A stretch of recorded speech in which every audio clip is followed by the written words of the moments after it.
Welcome back to Ales and Fails Miniatures. You guys voted for it, so let's be honest, let's just get right into it. The Alchemist runoff.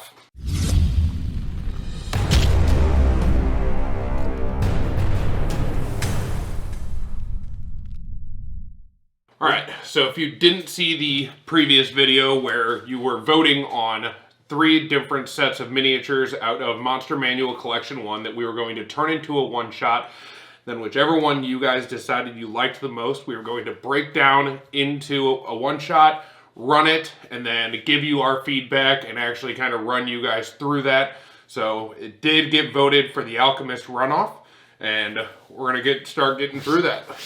Yeah, so the minis that you guys selected was the smallest of the sets, but I think one of the cooler ones. We had the Fire Elemental, the Water Elemental, our Black Pudding split, and then some Steam Mephets and a Smoke Mephet were part of this collection. You can get all of those minis currently at Miniature Market for under $60. You can likely get them at your local game store for a similar price or buy them on any website that you choose. We went ahead and already had them, and so I made a few digital maps for you that you can find on the Patreon, which will be linked below. That's the Prophet Cane or Yes and RPG, depending on how you're looking at it. The title of my page is Yes and RPG. The page itself is under the Prophet Cane. Those will be linked below, so you can find all the details you need for this one-shot there, as well as all of the minis you can find online for the price mentioned. So our story begins with the party being contracted by the Crown or one of our other hooks that we're providing for deep sanitation. A hidden facility beneath the city has the primary power source, the fusion core, being run by some unknown entities, and it's become unstable. Decades of magical experimentation resulted in buildup of liquid malice, as it's described, and the elemental spirits within have gained a twisted form of sentience. If the core is not stabilized, then the entire city above is at risk, or the village, or the town, or whatever you want to make it be. In this case, we chose a city. And the result will be the entire liquefaction of the foundation of the city. So there's some weight here that you can use as bait if you're running this in an actual adventure. Put it in your player's favorite city or with their player favorite merchants nearby. Or if you're running it as a one-shot, introduce it, throw one of these hooks at them, and go from there. Yeah. So initiating this one-shot, you have a few options. We give you some in the adventure themselves. The hooks are pretty simple. You got options depending on whether you're running this as a one-shot. If you are, I suggest just diving right into the story, telling the party they've been hired, who they've been hired by. You'll probably know your group better than I will, so just go with what they would most likely buy into. If you're doing this as an adventure, you might want to take a couple of different options. We give you a few on the page, one of which is just being hired by a royal vizier who gives a lead-lined scroll detailing the adventure. Another is a half-mad lab worker that escapes and provides a rough map to the underground facility and lets your party know that there's some alchemical gold in it. Should they be able to succeed, they can find that within a vault at the bottom of the dungeon. So options are there if you want to use them. Otherwise, you know your party, you know where they're at. If you're throwing this into your story, make a choice. Do what you want with it. Yeah. Yeah, and like Nick said, when you're doing a one-shot, it's a lot easier just to kind of throw people right in. Obviously grab them with that hook, but then immediately send them in towards actually doing the things within the one-shot. I guess like the puzzles and the fights and stuff like that. It just keeps people hooked for a little bit longer. Dive into the story. You don't want to waste a bunch of time with trying to get set up and doing RP. When you're running a one-shot, the goal is get through the adventure in the 3 to 4 hours allotted, maybe 5 if you got a longer party, but really get rolling with it. If you're running this as a part of an arc of a campaign, which is absolutely recommended if you're running a level 5 to 7 campaign, throw it in there. It's a lot of fun. Yeah. But we've got a couple of options for adventure hooks. You're going to know what's best for you, but if you're having trouble coming up with them, they're in our document on the Patreon for you whenever you download it. Cool. This first chamber that you're going to enter, your party's likely going to enter through the sewers. They might enter through the castle if you have them start there. Otherwise, it could be a random building within the city. I've set up the map so that they kind of can be dropped wherever you want them. I picked the sewers because that's always just a classic place to come from. And when you're dealing with, you know, nasty, slimy, acidy goos and elementals, it fit the vibe that we wanted. Yeah. The first chamber they're going to come into was really cool. It's kind of this living filter where the water elemental lives. We actually changed the water elemental to a brine weird. We didn't ultimately end up using its ability, which was pulled from the black pudding. It reduces AC whenever it hits. The combat felt hard enough as it was for us. But there's a puzzle involved here, and you can either just brute force it and kill the elemental. If your party plans on doing that, I'd up its AC, maybe its health, make it a little harder, give them some incentive to chase it down. Yeah. Actually, Ganon's character ended up solving the puzzle, more or less. We have some color-coded salts, some red, yellow, and blue, that when mixed together in the proper order and thrown into the water, purify it of the corruption that makes the brine weird, and thus calms the water elemental. So Ganon, why don't you tell them how you solved this? Yeah, so like Nick was saying, basically the actual way to solve the puzzle is by mixing the red and blue together and mixing the blue and yellow together to get purple and green, throwing in the purple first and then the green afterwards. Is what I ended up doing was there was 2 smaller pools of this liquid coming out of pipes that were on the ground. So instead of just testing it directly in the pool, I had my character test it on the ground so that we could get a basis of what each one of the salts actually does to the liquid. It just happened to work out. Obviously, this is one of those things where you can raise or reduce the difficulty of this.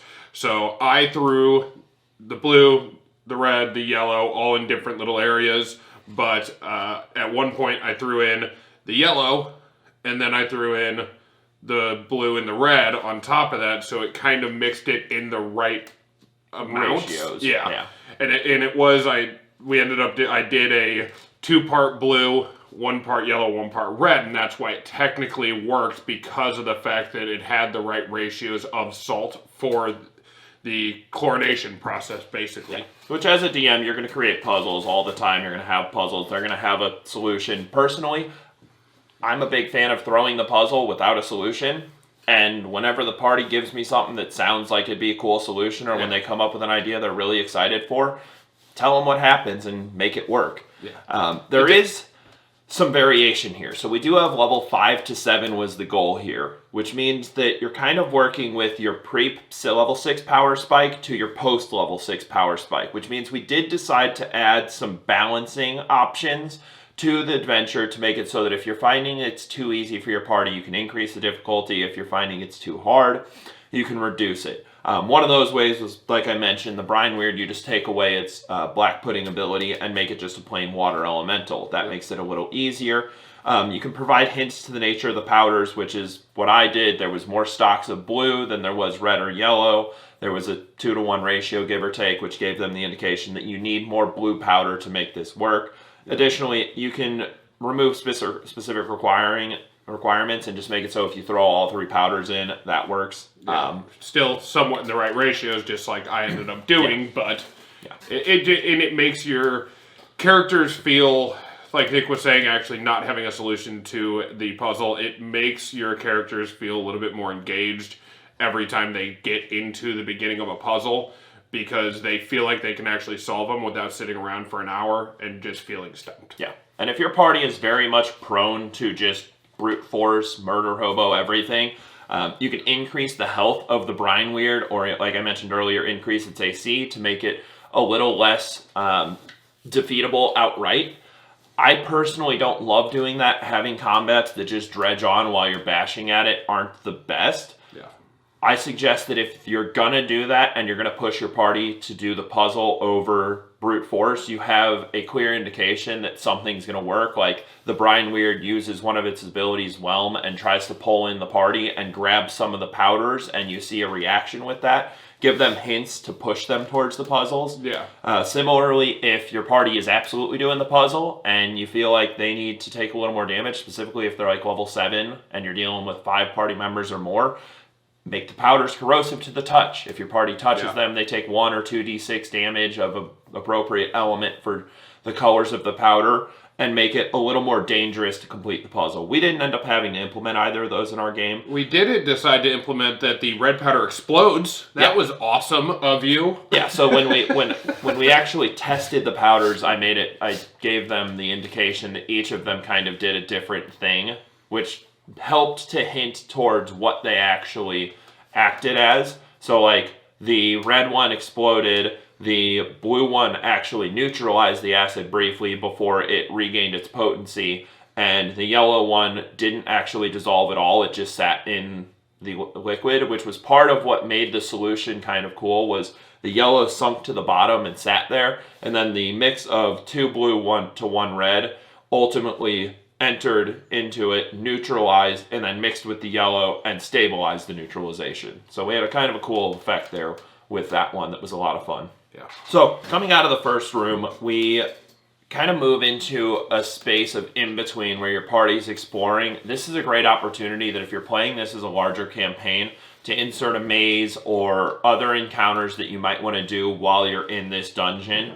You can add a lot of different rooms. The next room actually has 8 different entrances on the map. So you'll see there's 2 on the north, 2 on the south, 2 in the east, 2 in the west. You can pick wherever your party comes from and wherever they have to exit. You can make that part of the puzzle. For us, it was really simple. Any of the west entrances they could come in. We rolled a d8 for which one they entered through.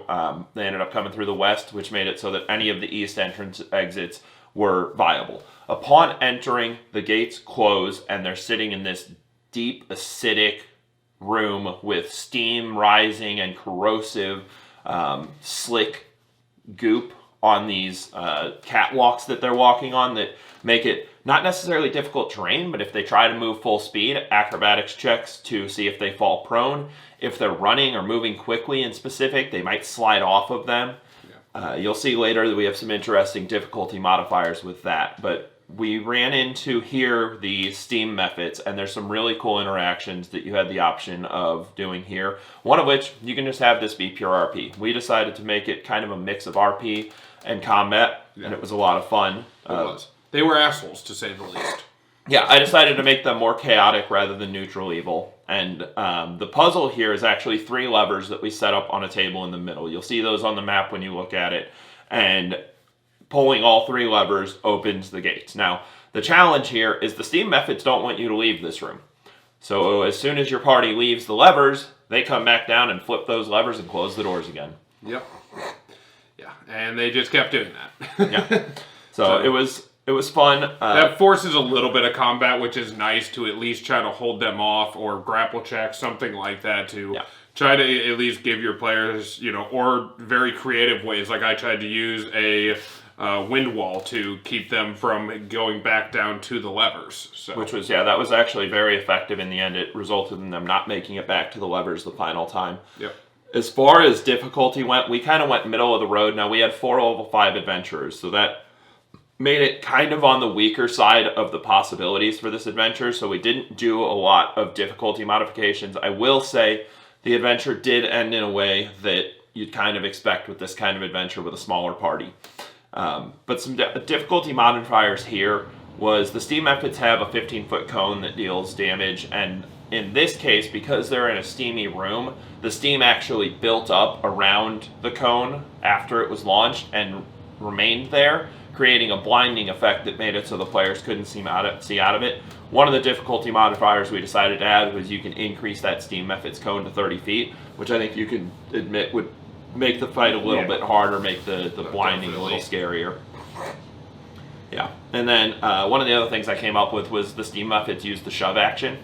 Yeah, to try to push you over the catwalks, and that's you can spin this in so many different ways to have a lot of fun, especially when you have a map that, like the one Nick has built for this.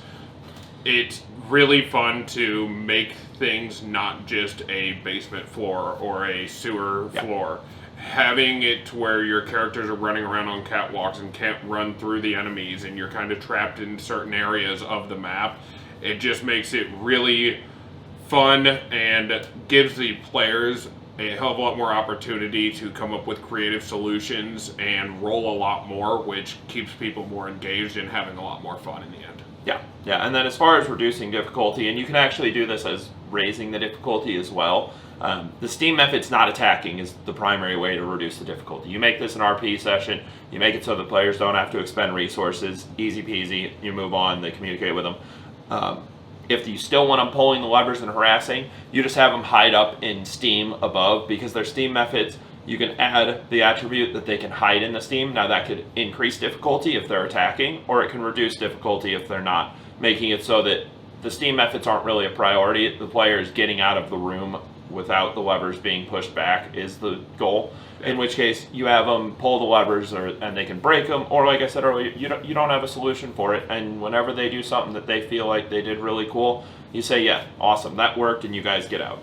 The other difficulty reduction is obviously the alchemical oil on the catwalks that you can remove. That's a phenomenal play to just make it so that movement is less hindered. It makes it easier for them to get out, or allow them, if they use certain abilities, to cleanse the catwalks of those. Yeah, or if somebody maybe brought salt from the previous room, being able to use that same salt to cleanse the catwalk of that oil. So. Yeah, another cool idea that I hadn't thought of. That's something that I'm sure they would have come up with if it was relevant at the time. And yeah, so there's a lot of options in this room. I think it's a really fun room, and you can do what you want with it, but ultimately this is where the Steam Mephets live, and I made it really kind of steamy on the looks to make sure that you could make it clear that these Steam Mephets are attributing to the environment and making use of it in ways that benefit their capabilities.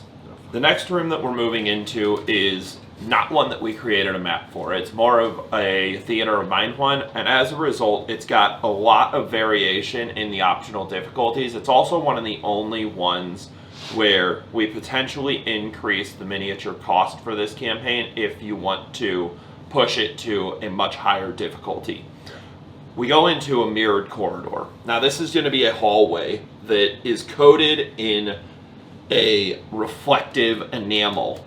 The enamel in this case being a black pudding spread extremely thin.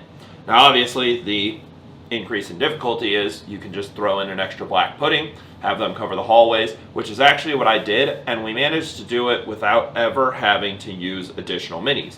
Because what you do is when you throw these two black puddings, you have them only retreat when one of them is defeated or splits. Luckily, one of our party members immediately used lightning on them, splitting them, and they retreated. Originally, we had thought about having bait at the end of this, a key or something that you might need.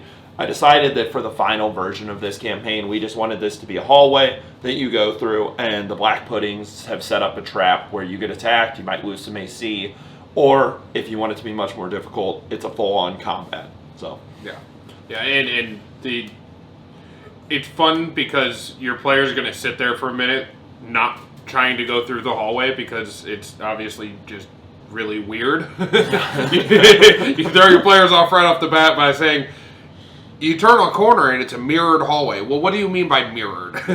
And then you get to go in to explain it as the DM. And I think the only reason why we figured out it was a black pudding was due to the fact that I rolled a natural 20 for my perception check. So, and you can obviously play that off as, if your players come up with something smart enough to try to determine what it is, being able to do so. Yeah, which feeds directly into the other increased difficulty option that I came up with, is increase the DC for recognizing the trap. Make it so that the black puddings are more or less guaranteed to get off their surprise round. They're guaranteed to have the party either walk down the hall a little bit, or they reach out and attack when they fail to perceive it.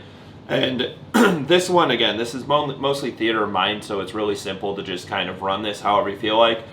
The reduced difficulty is remove the trap. Once the party traverses the hall and starts touching the black pudding, or if they shoot off an attack, the black pudding retreats without attack, and it's going to appear in the next room. So we'll see it again. We're going to have it be part of the fight, and it made the fight, in our case, it tipped it over the edge a little bit. It was a TPK. Yeah. Yeah, our party did end up all dying, but that was also because we used the sentient version of the fire elemental in the next room. So let's get into that.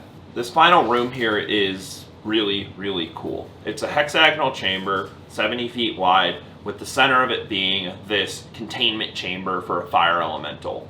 Up on a command deck to the north sits a smoke Mephet who, as soon as the party enters the room, pulls a lever, releasing the fire elemental into the room. Yeah.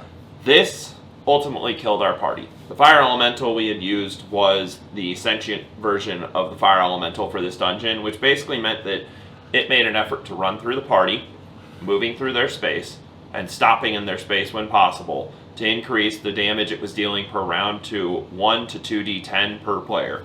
Because it's 1d10 when it passes through them, and 1d10 at the start of their turns if they're on fire. Yeah.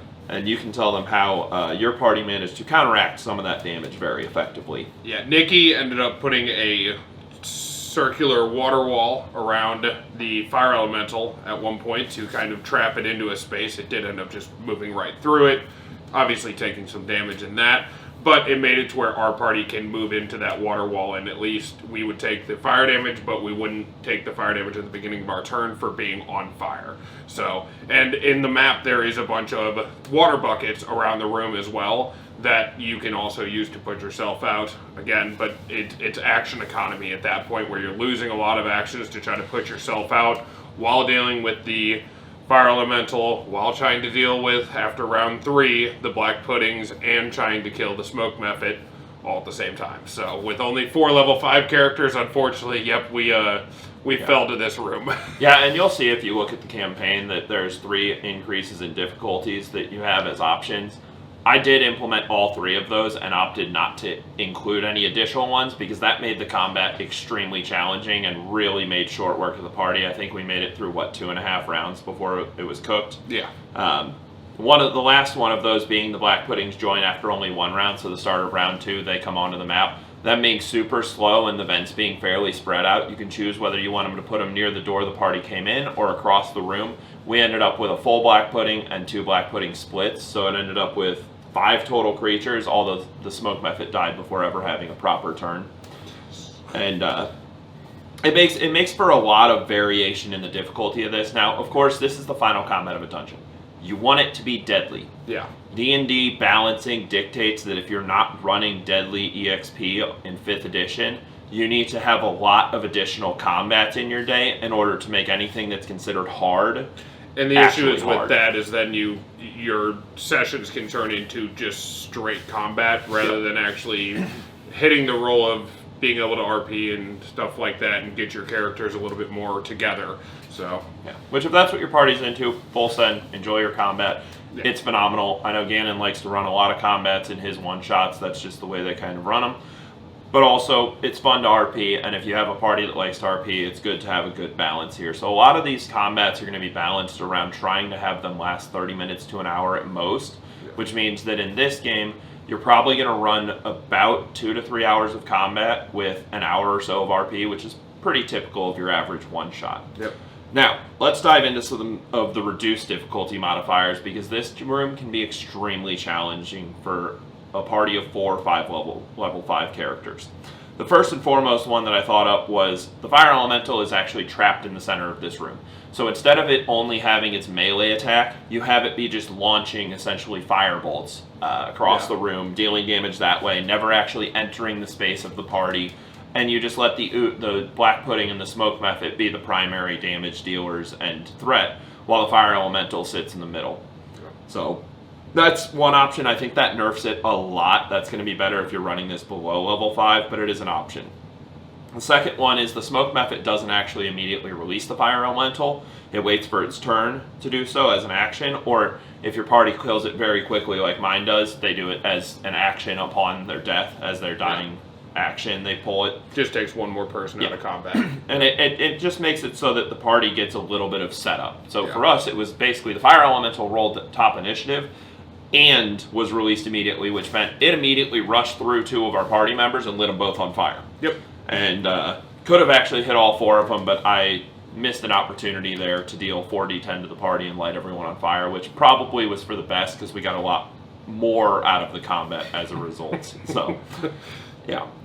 If You got to wait 2 more turns to kill us. yeah. If you are going to make it so the fire elemental is not released immediately, I do advise on its initiative having it hold an action so that as soon as it is released, it can go and try to make an action. Even if that action is dash and it just immediately moves once it's released, that's still better than having nothing. The final option is, as we mentioned, there's some water around the room, and you'll see on the northern command deck, there's 2 big barrels of water sitting behind it. You can implement this as a fire suppression system and just hint to the party that there's some fire suppression in the room. This was something that I never really did for my party, and I think it could have turned the tide a lot. Yeah. It can be an outright solution. If your party's really struggling, this can be their win condition. Get up there, pull the fire suppression system, put out the fire elemental, deal with the black puddings. Cool, you win. Otherwise, if your party's stronger but they still need a little bit of help, fire elementals take 1 damage for every gallon of water that is poured on them. So I estimated that you can put the fire suppression system at about 5 additional damage per round. You can either do that at the top of initiative or on the start of the fire elemental's turn. But either way, that really helps with the damage economy in this map and really makes it feel like there's not as much risk. And it can also be something where you let the fire suppression system put out your party members, so they're not actually catching fire and staying on fire, which reduces their damage from 1d10 when the fire crosses through them and 1d10 at the top of their turn to just the 1d10 from being crossed through. Yep. Which you can tell them how much that 1d10 actually ended up costing you guys. A lot. It adds up very fast. So. Yeah. But once that battle is complete, and that's a really great battle. And again, there's so many different ways to twist that.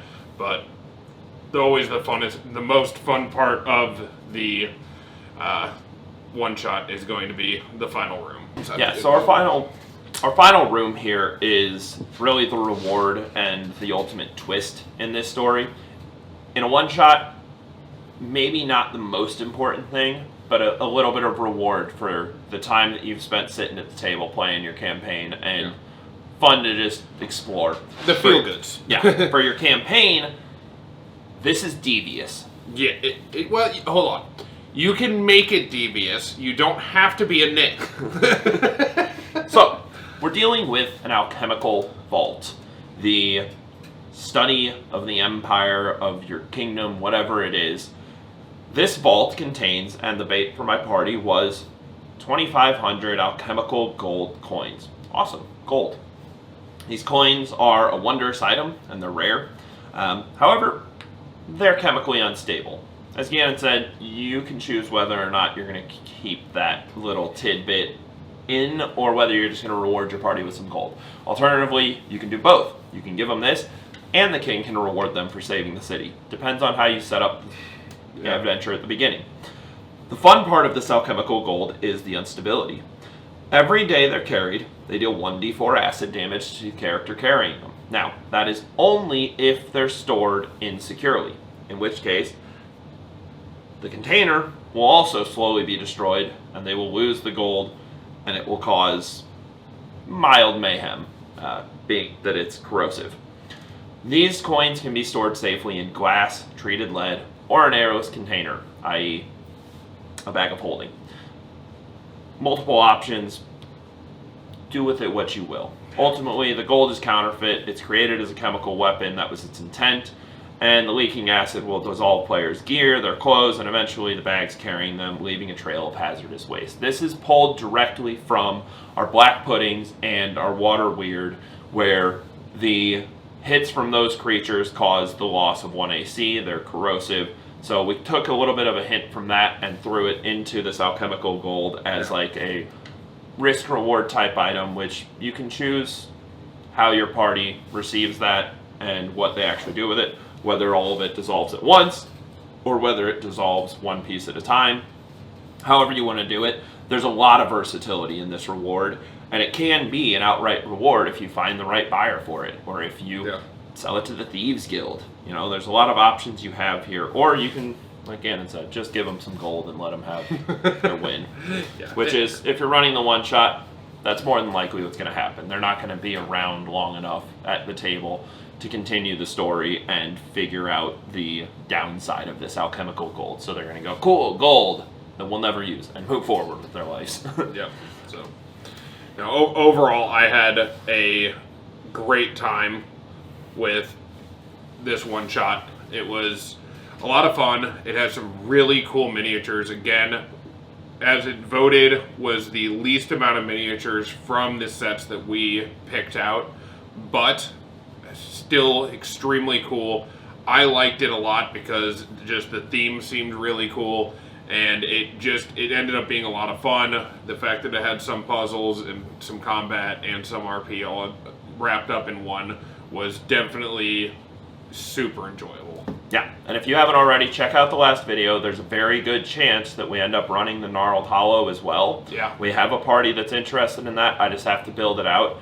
If we don't end up running that, it'll be in the voting for the next video, so be sure to look out for that. Make sure to follow this channel, as well as check out my Patreon at patreon.com/theprophetKane. Not sure if that's the actual link. Check below for the real one. Yeah.